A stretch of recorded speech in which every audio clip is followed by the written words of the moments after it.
when you can't fix your own life, you start breaking other people's life, you know. Because unhealed pain doesn't stay quiet. Unprocessed frustration doesn't sit still, you know. So when someone stays stuck for too long, they eventually become destructive by default, not by design. And it is not always because they are evil or toxic. It is because they are drowning in their own stagnation. And when you are drowning, you grab onto anything, even if it means pulling others down with you, you know. Stagnation turns into resentment. When a person is in the same emotional, mental, financial, or even relational position year after year, something begins to rot internally. And that inner rot smells like bitterness towards others who are progressing. It smells like hypersensitivity to problems because they already feel powerless. It smells like passive aggression or even silent judgment. Sabotage masked as realism. You know, they begin to expect failure, to assume rejection, and secretly root for things to fall apart, even if they are too ashamed to admit it. You know, because they believe nothing can change. Now, when you believe nothing can change, you become hostile towards anything that does. You know, they turn small issues into big ones. Why? Because they need something to control. If they can't control the direction of their own life, then they will start controlling the narrative around them. So what do? A forgotten text now becomes proof that you don't care. A minor disagreement becomes a full-blown betrayal. Because now your joy becomes their trigger.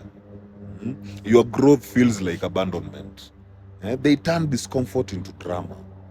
Because drama gives them movement, even if it is toxic. It is still motion. And that illusion of motion becomes very addictive for them. Hence now self-sabotage becomes a habit. Because when someone can't face their own inner chaos, they unconsciously begin to reject help. They unconsciously begin to avoid accountability, to distract themselves through blame, to sabotage relationships that reflect their potential. Because deep down, growth terrifies them more than stagnation. Why? Because growth would mean they have to change. And that requires letting go of the identity they have built around being a victim or being stuck.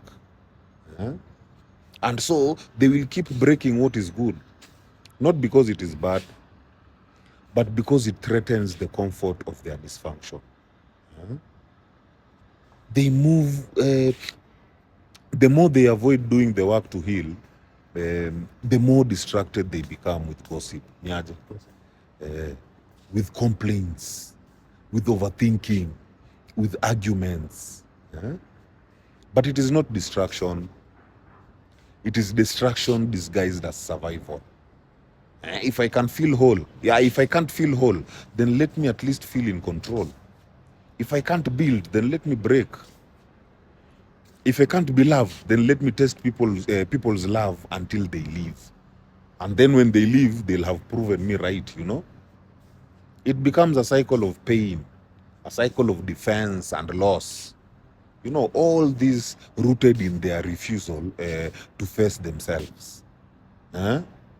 Healing is the only exit door, my friend. People who are stuck don't need to be judged. They just need to be woken up. But they won't hear that wake-up call.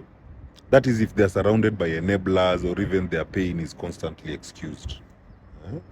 You can't heal someone who doesn't believe in healing. You can only hold a mirror and walk away if they try to break it. You know, just reflect them. And if you're the one who's stuck, understand this. You're not cursed. You're just disconnected. And you're not disconnected from the world. You're disconnected from your own power to change. And until you can reclaim that power, you'll bleed on people who didn't cut you, you know.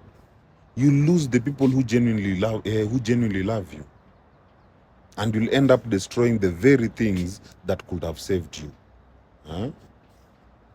If you don't fix your patterns will fix your future, and it won't be the one that you want.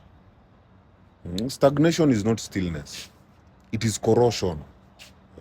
And if you don't move, you'll end up turning everything into rubble, just to match your ruins. Choosing healing is not just for your own life, but for the lives that could have flourished around you, if only you stopped breaking them. My people, heal. Heal.